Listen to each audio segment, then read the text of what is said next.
por essa palavra, porque a interpretação é a mesma, a Bíblia ela é uma só. E ela mesma se interpreta, não há necessidade de alguém a de interpretação diferente do que ela é. Mas a revelação da palavra, ela é uma outra. Já ministramos sobre essa palavra uma vez aqui. Atos dos Apóstolos, capítulo 4, verso 29 ao verso 31.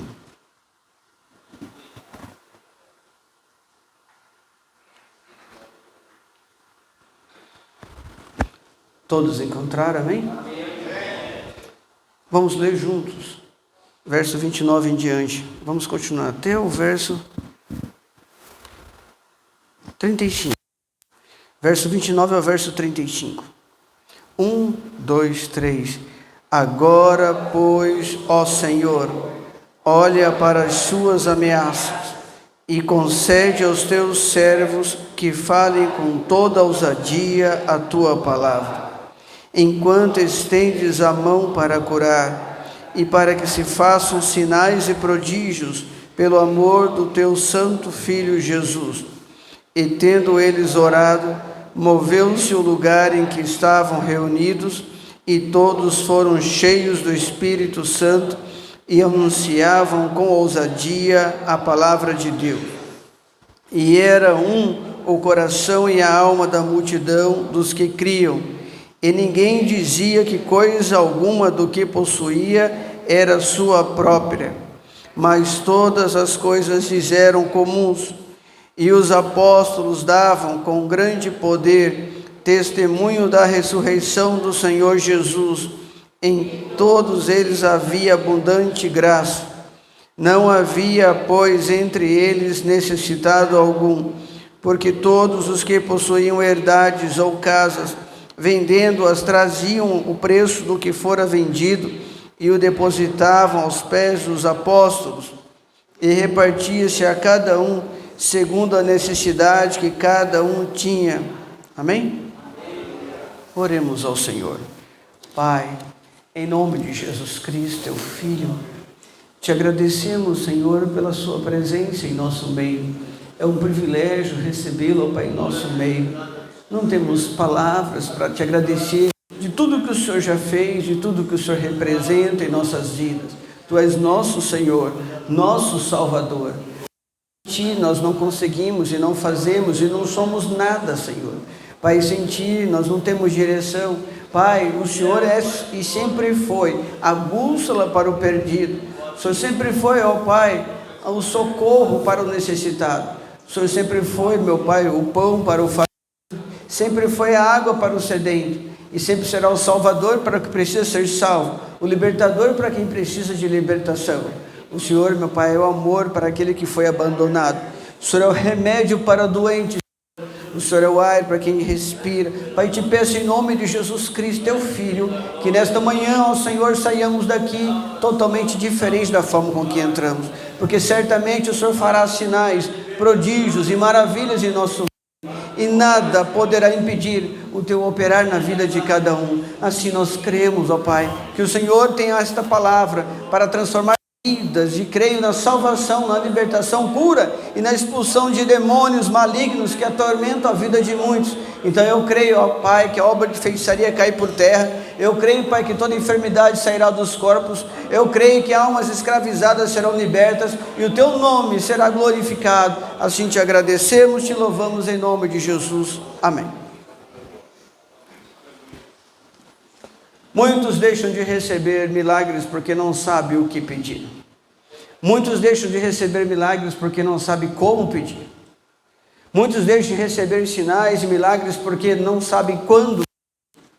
Na hora que é para agradecer, a pessoa quer receber. Na hora que é para evangelizar, a pessoa quer apresentar lista de petições para o Senhor. As pessoas, na hora que é para você adorar a Deus, servi-lo, você quer receber. Nós não sabemos muitas das vezes quando é o momento correto de pedir, como pedir, por que pedir. É por esse motivo que nós contratamos advogados, que vai interceder por você com uma petição, porque ele sabe como pedir, você não sabe. Tem crente que sabe pedir, tem crente que não sabe pedir. Tem crente que sabe receber, tem crente que não sabe receber. Tem crente que se receber, ele pega. Se der um carro para ele, ele vai para a gandaia. Até desvia do caminho do Senhor. Desvia, esquece de Deus, ingrato.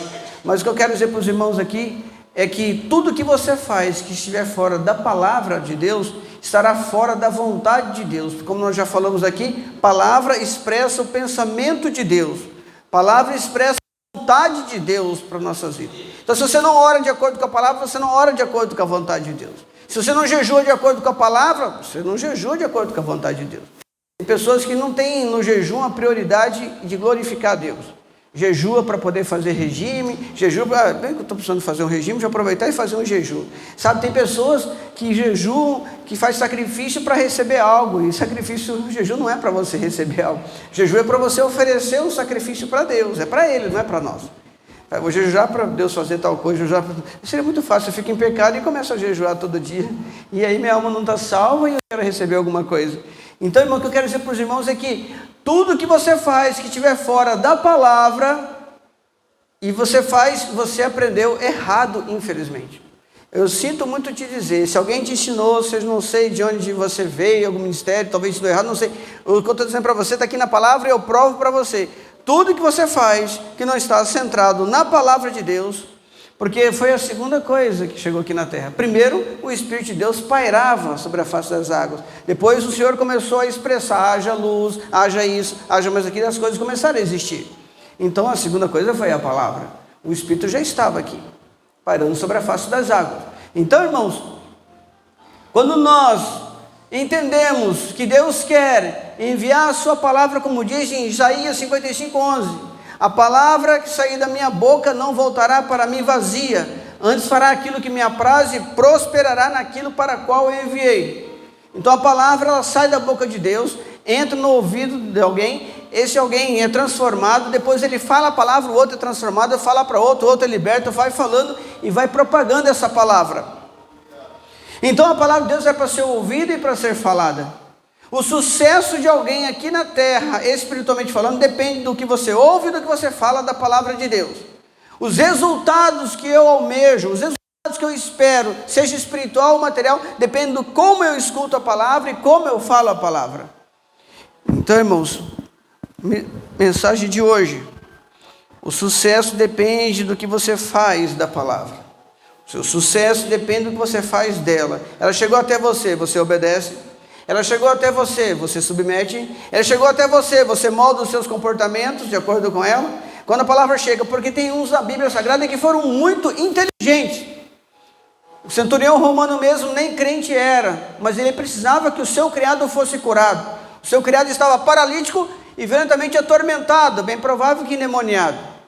Mas ele chega até Jesus e diz assim: diga apenas uma palavra que meu criado será curado. Ou seja, eu vim aqui para ouvir a palavra, mas como ouvirão se não há quem pregue?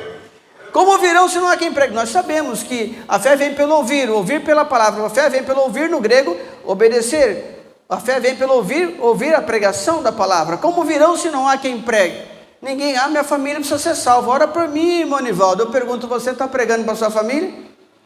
Se Deus salva por meio da fé, Ele salva pela graça por meio da fé. A fé vem pelo ouvir a palavra. Você está pregando? Não. E eu vou fazer uma oração em vão aqui.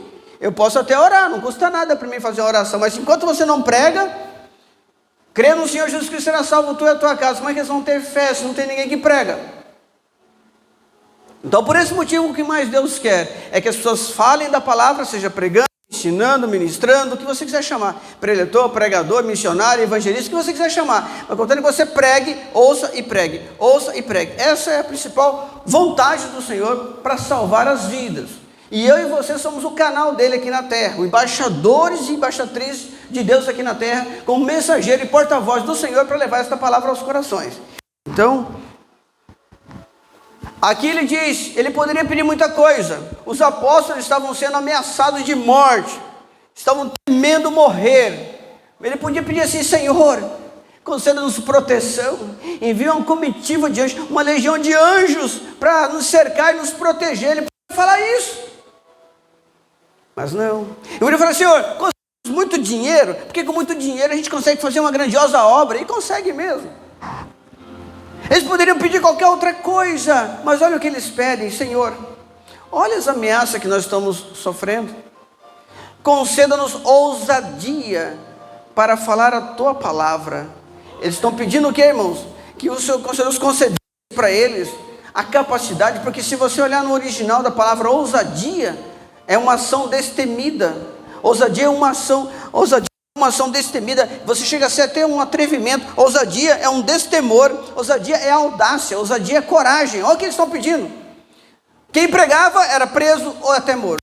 Quem pregava era escorraçado. Quem pregava era morto, era preso. Mas ele pede assim: Senhor, o que nós queremos não é nem proteção para não morrer. O que nós queremos é que o Senhor olhe para essas ameaças de morte que a gente está tendo e conceda-nos ousadia para pregar a tua palavra. Enquanto a gente estiver pregando, Senhor, o Senhor estende as mãos para curar, para salvar, fazer aquilo que tudo que o Senhor prometeu, ou seja, que as suas promessas sejam cumpridas na vida dele, enquanto nós estivermos aqui pregando com ousadia. Então nos concede ousadia para pregar essa palavra. Eles não pediram nada para eles, eles pediram o que era para o céu, eles pediram aquilo que era para a glorificação do Senhor, eles pediram aquilo que Deus queria que Deus operasse, ou seja, Senhor, me conceda a oportunidade de ser o canal para o Senhor operar na vida deles. Nos conceda, Senhor, que a gente veja com os nossos olhos o Senhor cumprindo a sua vontade. Sabe, irmãos, aquele centurião romano não pediu uma cura para o criado, ele pediu uma palavra para que através dessa palavra ele fosse curado. Por isso que você não pode vir na igreja: Senhor, eu quero a porta aberta. Sim, tudo bem, não custa nada você pedir isso, mas o ideal: Senhor, me dê uma palavra para que a porta se abra, me dê uma palavra para que meu casamento seja restaurado, me dê uma palavra para que as finanças sejam restituídas, me dê uma palavra. Você vem na igreja atrás de uma palavra para que essa palavra se cumpra, para que se materialize, para que essa palavra traga existência através do poder da palavra. Olha bem. Então ele diz: Senhor, olha as ameaças dessas pessoas, conceda-nos ousadia para pregar a tua palavra. Enquanto nós estivermos pregando, as suas mãos estão estendidas para salvar, para curar, para libertar. E ele continua, irmãos, para que se façam sinais de prodígios.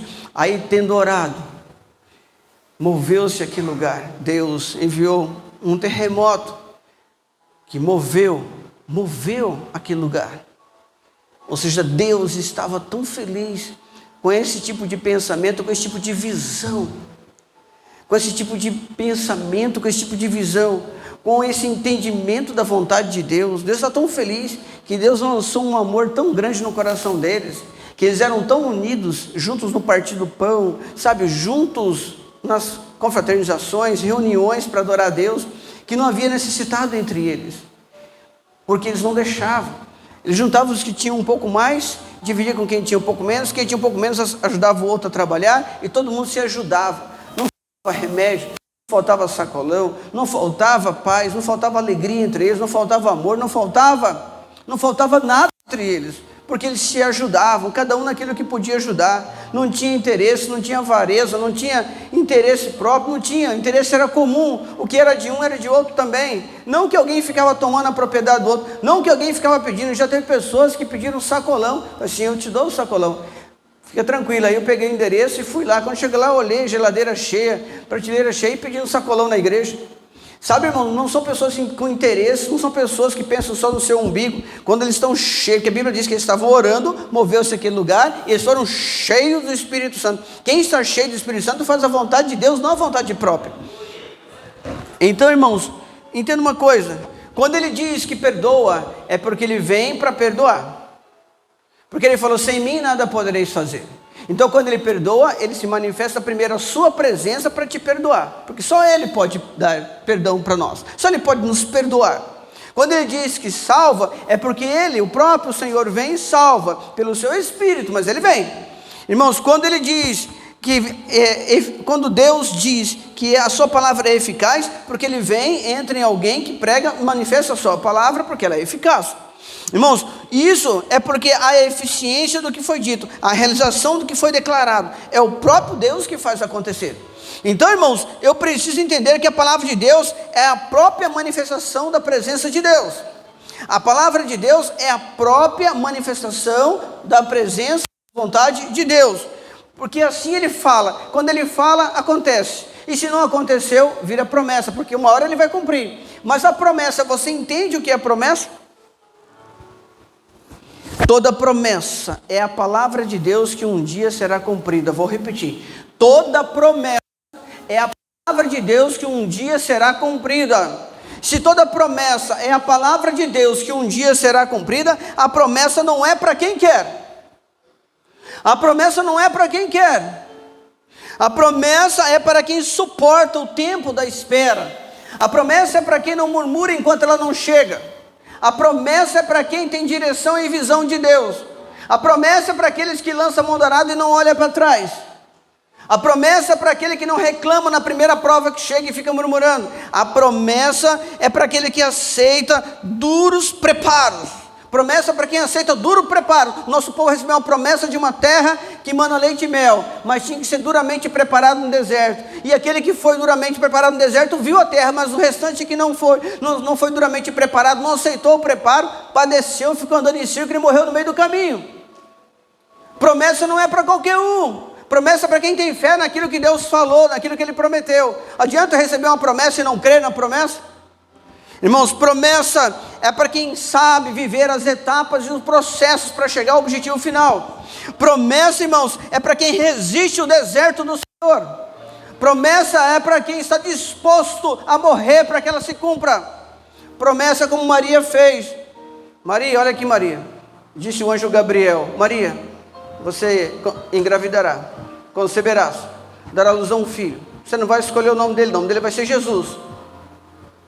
Ou seja, você corre o risco, Maria, você corre o risco de ser apedrejada.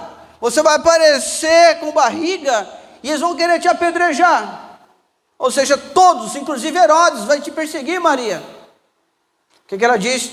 Que se cumpra esta palavra em minha vida. Cumprir a palavra é muito mais importante do que minha própria vida, que eu corro o risco de perder. Ou seja, eu faço, o que você faz da palavra até você? Está disposto a morrer por essa palavra? Está disposto a morrer por esse evangelho? Está disposto a morrer por esse cristianismo? Está disposto a morrer por Cristo? Maria estava disposta, contanto que a palavra se cumprisse na vida dela. Então, irmãos, promessa. Promessa para quem escolhe o silêncio mesmo podendo falar.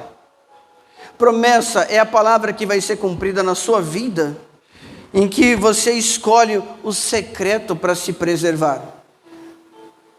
Promessa é a palavra que você tem certeza que foi falada, e ela é para você, mesmo que os seus olhos não vejam, pela fé você toma posse.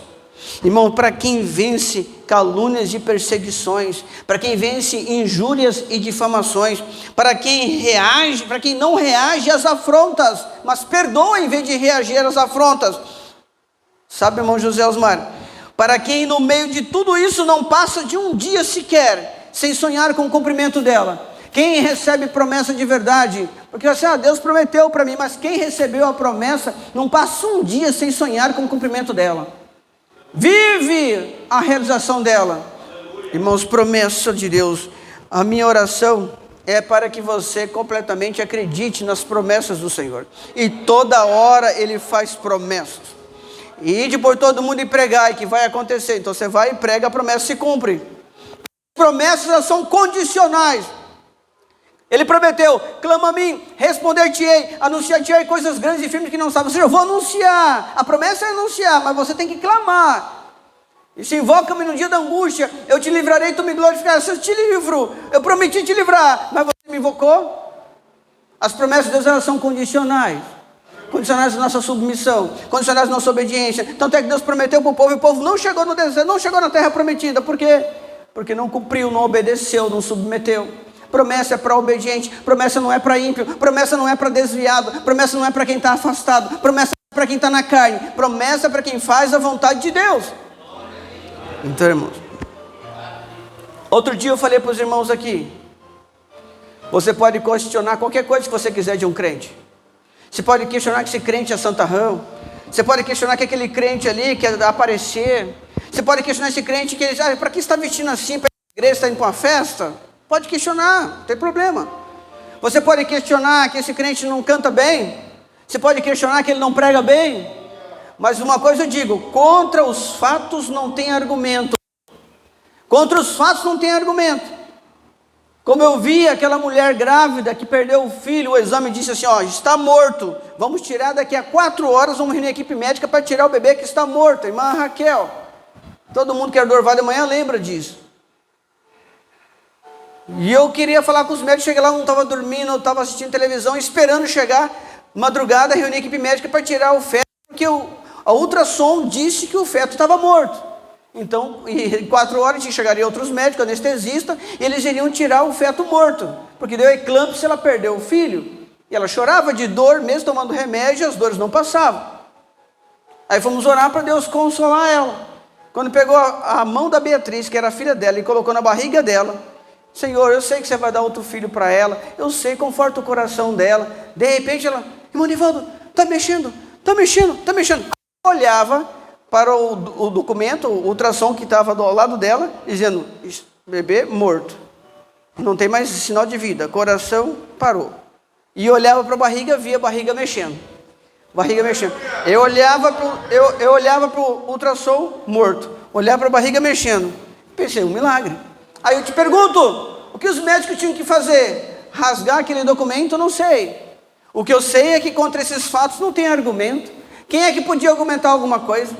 Aí eu falei assim, ó, fazer outra ultrassom, mas o SUS só paga uma ultrassom. Eu falei assim, eu pago, dá um jeito, fez outra bebê vivo, uma ultrassom com o bebê morto, uma outra ultrassom vivo. Contra os fatos não tem argumento. Eles podem argumentar o que quiserem. Da sua vida, pode argumentar que você é chato, que você é um crente quadrado, que você é o santarrão, que você é o tal, pode falar o que quiserem, mas contra os fatos não tem argumento. Aí você pega o irmão Márcio, não esse irmão Márcio, o outro, lá no 0, cabelo grande, silicone na frente, silicone atrás, escondia droga nas partes secretas para a polícia não encontrar, fazendo programa. De repente começou a passar mal, foi no hospital, fez exame, soro positivo. Lembrou que um dia ele foi crente, levaram ele para a igreja na sua infância, resolveu voltar para a presença do Senhor, aparece lá na igreja chorando, eu fiz tudo errado, eu errei, eu conheci a palavra quando eu era adolescente, eu quero voltar. Irmãos, quando aquele irmão volta, os demônios saíam dele assim, a ponto que ele chorava e caía de joelho, disse assim, eu quero servir a Deus de verdade, vou fazer qualquer coisa, eu não quero morrer. Aí falou assim, foi falar para ele, faz o exame. Ele mostrou 2 exames, soro positivo, fez um, depois fez outro para confirmar. E eu peguei aquele exame assim, falei, Senhor, respeitando a autoridade médica, Senhor, mas eu respeito muito mais a Ti, Senhor. Faz outro exame. Depois que eu falei, faz outro exame, fiquei preocupado. Senhor, eu mandei fazer outro exame. E agora, Senhor, deixa envergonhar. Não, Senhor, eu fiquei preocupado. Eu estava aprendendo ainda. E vai, traz aqui, todo sorridente, traz exame. Deu negativo. Aí eu não tive fé suficiente. Falei assim, faz outro exame. Já que tinha 2 dizendo que era soro positivo, né? E a família dele vai me assistir, sabe que ele me autorizou a falar o nome dele. Então, aí ele fez mais um exame negativo, 2 exames positivos, 2 exames negativos. Pensa num missionário que virou missionário de verdade. Pegava o carrinho dele, um Fiat Uno branco, carregava todo mundo da igreja para cima e para baixo, 24 horas fazendo a obra de Deus, irmão. Deu negativo, e pior de tudo, não, pior de tudo, melhor de tudo, irmão. O silicone desapareceu, não precisou fazer cirurgia para tirar silicone. Silicone na frente, silicone atrás, não desapareceu, ninguém sabe para onde que foi aquele silicone, ninguém sabe, não deu problema no corpo dele, nada. E fazendo a obra do Senhor, fazendo a obra de Deus. Sabe, irmãos, pergunto contra os fatos, não tem argumento. Eles podiam questionar o que eles quisessem de Jesus. A pessoa estava morta em estado de putrefação, vai Jesus e ressuscita alguém. Pensa bem, irmãos, não é só chegar e dar vida num corpo, não. Aquilo que o bicho já estava comendo, as células, a carne, tinha que voltar a criar carne de novo. Que estava podre, tem que voltar a ter vida de novo. É diferente, irmãos, quando você chega 4 dias, o corpo já está em estado de putrefação. Já começou a ser comido de bicho. Entenda uma coisa, irmãos. Entenda uma coisa. Hoje nós temos formal, temos um monte de coisa para um cadáver. Naquela época não tinha coisa sofisticada, não tinha tecnologia desenvolvida. Pensa bem, alguém que é cego de nascença e volta a enxergar, não tem, contra os fatos não tem argumento. Pensa bem, você começa a pisar na borda do Rio Jordão e a água para de descer, faz uma barreira grande. Para onde que vai essa água? Pensa bem, o mar aberto. Pensa bem, fogo caindo do céu. Contra os fatos não tem argumento. Nós contamos uma história na Bíblia. Eles contam de pai para filho. Ó, meu bisavô, tataravô, viu, foi assim, vai contando de pai para filho. Foram multidões que testificaram, muitas pessoas testemunharam e viram com seus olhos. Porque contra os fatos não tem argumento. Como é que você vai questionar um pão caindo do céu na sua mão, sendo que você só viu chuva cair, no máximo granizo, mas você vê pão caindo do céu para você comer? Imagina, irmãos.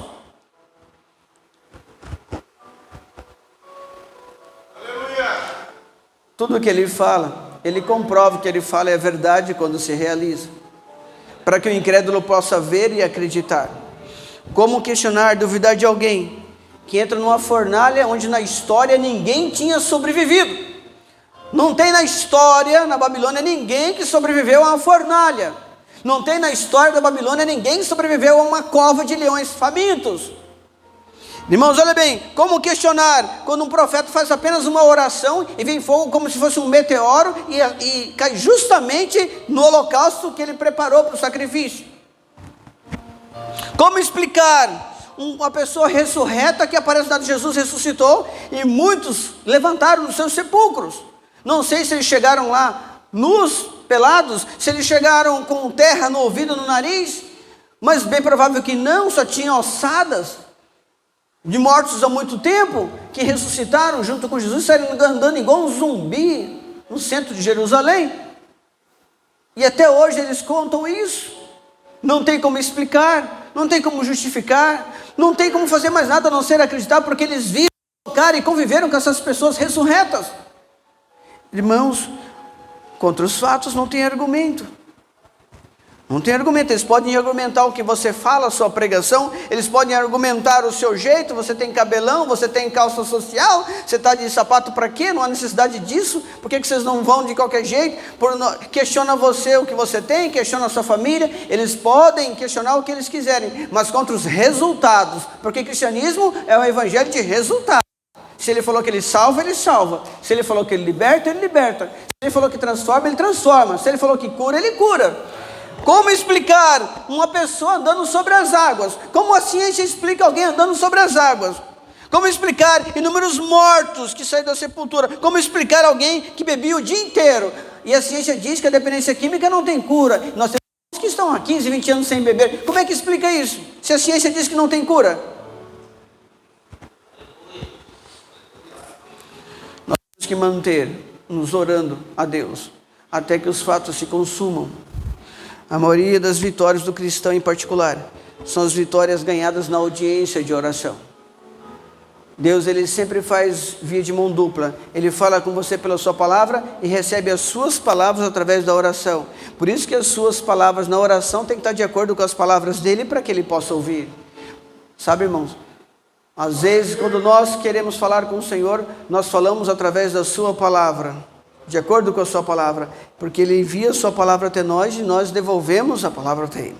A oração nos torna ousado para pôr em prática o evangelho. Mas o grande ponto nunca é você cansar de orar, é sempre você nunca desfalecer, é sempre continuar falando com ele. Está doendo, está sofrendo, continua falando. Está perdendo, continua falando com ele de acordo com a palavra. Está piorando, continua falando com ele. O segredo é a persistência e não parar. Olha assim, não tem jeito, esse não tem jeito. Toda vez que eu aproximo para prejudicar ele, saio queimado. Se eu só ficar falando com Deus dele, a palavra do Deus dele. Sabe, irmãos, porque qualquer que quiser salvar a sua vida, perdê-la-á. Olha o que está escrito em Marcos capítulo 8, verso 35. Porque qualquer que quiser salvar a sua vida, perdê-la-á. Mas qualquer que perder a sua vida por amor de mim, do evangelho, esse a salvará. Mateus 16, 26. Pois o que aproveita o homem ganhar o mundo inteiro se perder a sua alma? Ou que dará o homem em recompensa a sua alma? Perder alguma coisa aqui nessa terra muitas vezes nos faz sair da zona de conforto. Você começa a agir para fazer algo por aquilo que você perdeu, para você perder mais ou para ganhar de volta. Só que perder alguma coisa, saúde, perder alguma coisa, a sua paz, perder alguma coisa, seu dinheiro, perder alguma coisa, uma perca de um relacionamento, as percas fazem você sair da zona de conforto. Você começa a querer fazer algo por você, Olha bem, irmãos, já vi muitas mulheres encontrar homem da sua vida, depois do namoro frustrado, decepcionadas, querem até suicidar. E quando Deus entra na vida delas, mostra para elas que Deus é mais importante do que o seu relacionamento terreno, e mostra para elas dar uma volta por cima, elas arrumam outra pessoa, são felizes de verdade, e por ser feliz de verdade, elas lembram assim: ainda bem que Deus permitiu eu perder, ainda bem que Deus permitiu e tirou, porque agora eu sou feliz. Muitas vezes você não vai entender a perda na hora que você perde, só vai entender depois, porque você arrumou alguém fora da presença, agora você arrumou alguém na presença. Você arrumou alguém que não era de acordo com a vontade de Deus, agora você fez de acordo com a vontade de Deus.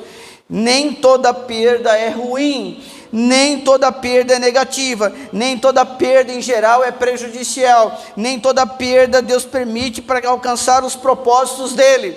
Quando Deus quer alcançar os propósitos e a pessoa não submete, ele tira alguma coisa que só ele pode te dar.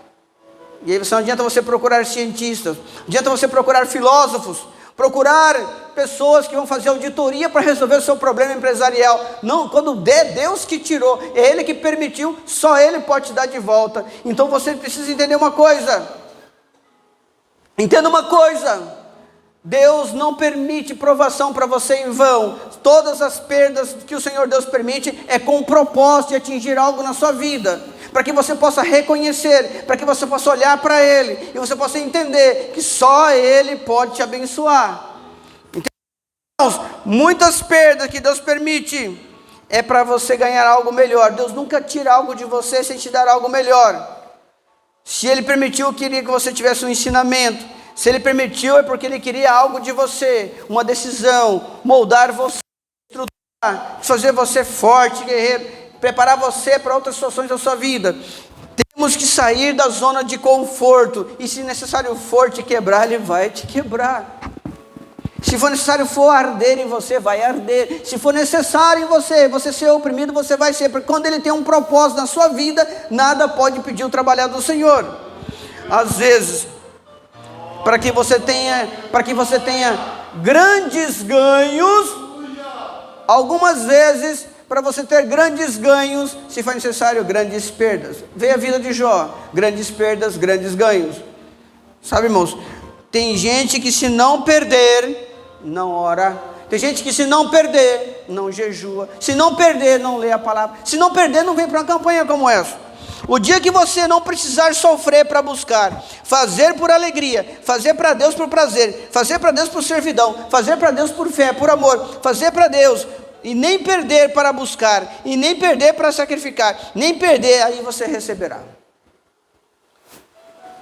Porque se tem gente que se não perder, não serve. Então Deus coloca ele sempre perdendo, porque Deus quer ele sempre servindo para ser salvo.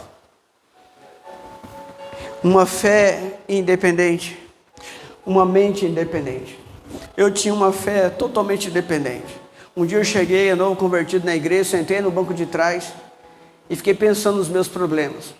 Um pregador tremendamente usado por Deus, um pregador cheio do Espírito Santo, estava falando a palavra poderosa, e Deus querendo falar comigo através daquela palavra, mas eu tinha uma fé dependente. Minha fé não era independente, minha fé dependia de quem era o pregador, minha fé dependia se fosse a mensagem que eu queria ouvir, e aí minha fé era dependente. Então aí eu fiquei voando, meu pensamento estava longe, lá nos problemas do meu serviço. De repente veio um crente assembleano pentecostal muito doido do meu lado, deu um grito, aleluia! Eu acordei e voltei. Oh Senhor, eu voltei. Aí eu voltei, comecei a ouvir a palavra que Deus estava falando, e Deus falando comigo. Foi como que eu pude perder isso? Como que eu pude? Deus falando comigo tudo que eu precisava ouvir, tudo que eu necessitava ouvir, Deus estava falando, eu estava longe. E eu entendi uma coisa: não fala mal de crente escandaloso, não. Não fala mal de crente pentecostal que sai por aí gritando. Não fala mal, não. Porque eu falava. Fala assim: Deus não é surdo, para que essa gritaria toda? Você não sabe o que esse crente passou. Você não sabe o que está acontecendo com a vida dele. Você não sabe o porquê disso. Então, não questiona o que você não entende. Não questiona o que você não sabe. Deus tem um porquê de todas as coisas. Então, irmãos, Satanás, ele odeia crente com mente independente. Eu tinha uma mente independente, dependia de outro para me animar, dependia de alguém para pregar. Não, quando você tem uma mente independente, Satanás, ele mente independente, porque ele quer fazer você dependente dele, quer fazer você escravo dele, quer fazer você dependente dele do mal, e ele odeia uma mente independente, ou seja, que independente das circunstâncias você adora, independente dos seus problemas você louva, independente dos seus problemas você ora, independente dos seus problemas você serve, independente dos seus problemas, Satanás odeia uma mente independente que ele não consegue escravizar porque é independente, ele quer uma mente que fique dependente dele.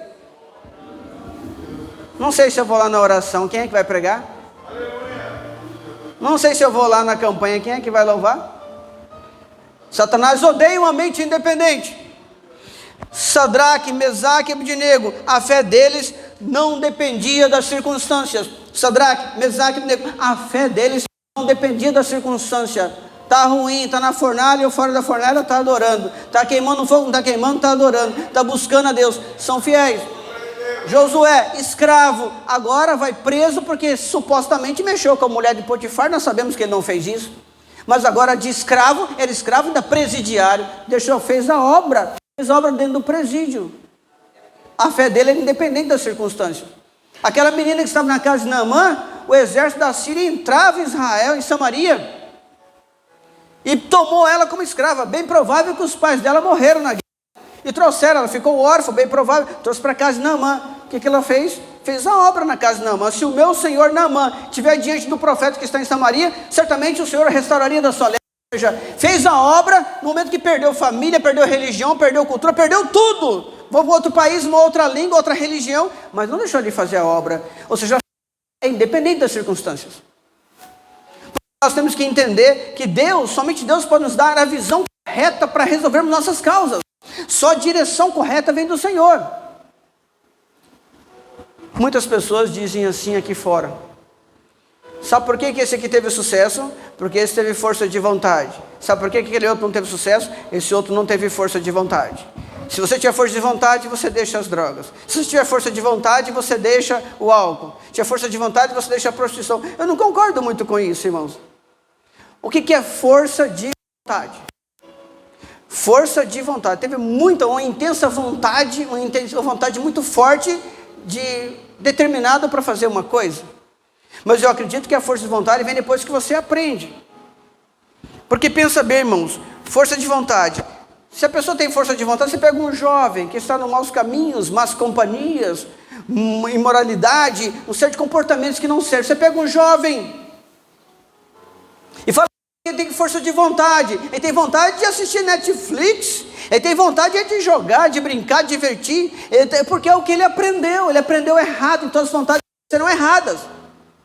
Ele quer se acomodar, ele quer descansar, não quer produzir conhecimento, estudar, não quer produzir serviço, quer trabalhar, porque não aprendeu isso. Então eu não acredito que força de vontade que resolve, porque ele pode ter vontades erradas, ele aprendeu errado, está entendendo, irmãos? Então, ele não tem que ter força de vontade, ele tem que ter visão, força de visão correta, e o que nos dá isso é a palavra de Deus. O nosso Deus nos dá a visão. Por exemplo, está lá Zaqueu, Jesus curando todo mundo e fazendo milagres. Zaqueu tinha curiosidade de conhecer Jesus, mas de baixa estatura, e não podia, o dinheiro dele não podia dar uma vaga ali para ele conhecer Jesus. O que ele fez? Tem uma visão diferenciada. Ele tem uma visão que se eu andar, correr na frente, subir numa árvore, Jesus vai me ver, e eu vou ver Jesus, eu vou ver Jesus. Visão. Então vejo que o que as pessoas precisam para ter sucesso não é somente força de vontade, muito mais você ter e comprometimento. Tem pessoas que aceitam Jesus, mas não tem compromisso com Ele, não tem compromisso de ir aos cultos, não tem compromisso de fazer o evangelismo, não tem compromisso de orar, não tem compromisso de buscar. Então quem tem visão correta e tem compromisso, depois que elas têm visões corretas, ou seja, qual que é o meu sucesso aqui financeiro para minha empresa, qual que é o meu sucesso no meu relacionamento familiar, qual que é o caminho, eu sei que o caminho é esse para o sucesso, então eu tenho visão. Eu me comprometo para alcançar esse sucesso. Assim também é a vida eterna. Qual que é o caminho da vida eterna? Obediência à palavra de Deus. Eu tenho compromisso com a palavra de Deus? Eu tenho compromisso para obedecer a palavra em tudo, mesmo que essa palavra venha doendo, sofrendo, ardendo, mesmo que seja eu tenha que perder alguma coisa, eu estou disposto, compromissado com a palavra? Porque a palavra nos dá a visão da eternidade. A palavra nos dá a visão das decisões e escolhas corretas, da direção correta. Se a palavra me dá direção, então eu tenho a visão da palavra. E eu tenho o compromisso com essa palavra. Porque Deus dá visão. Imagina só Abraão, olhando para os gados que ele conquistou, fazendeiro rico, olhando para as plantações, grama para todo lado, cerca, quem tem gado tem que ter cerca, olhando para a riqueza. Agora Deus dá uma outra visão para ele: sai da tua terra, da tua parentela, ou seja, deixa tudo que você conquistou aí, sai da tua terra, da tua parentela. Outra visão, e ele obedeceu a visão de Deus. Demora mais de 20 anos para ter um filho. Deus prometeu, ficou um tempão esperando. Depois que tem um filho, Deus fala assim: pega o teu filho e dá para mim em sacrifício. Uma outra visão. Deus tinha tanta intimidade com Abraão. Abraão acha até que ele diminuiu as orações dele, o sacrifício, e ficou curtindo a criança. Papai, papai, papai. Lá pegando no colo, esse é o filho da promessa, esse é o filho da promessa. Ficou tanto olhando a bênção, ele tinha que esquecer um pouco do abençoador. Acho que Deus deu um ciúme. Deixa eu provar a fé desse Abraão. Dá o seu filho para mim em sacrifício. Na mesma hora pegou e levou o seu filho. Compromisso com o que Deus fala. Deus deu uma outra visão. Então não é força de vontade. Não é força de vontade. É a força da visão. É da palavra de Deus. E a força do comprometimento, do compromisso com a palavra de Deus, que vai te dar vontade para fazer a vontade de Deus. Vai te dar vontade para cumprir o que Deus falou. Sabe, irmãos, precisamos entender. Tudo nós aprendemos. Se você formou numa faculdade, você ouviu a professora, você ouviu o professor. Tudo nós aprendemos ouvindo. Se você quer aprender mais sobre Deus, ouça Deus. Aprenda com Ele. Relaciona com Ele. Tenha a visão dEle e tenha um compromisso com Ele. E aí vai aparecer, depois de tudo isso, a força de vontade de permanecer nele. Amém? Vamos ficar em pé?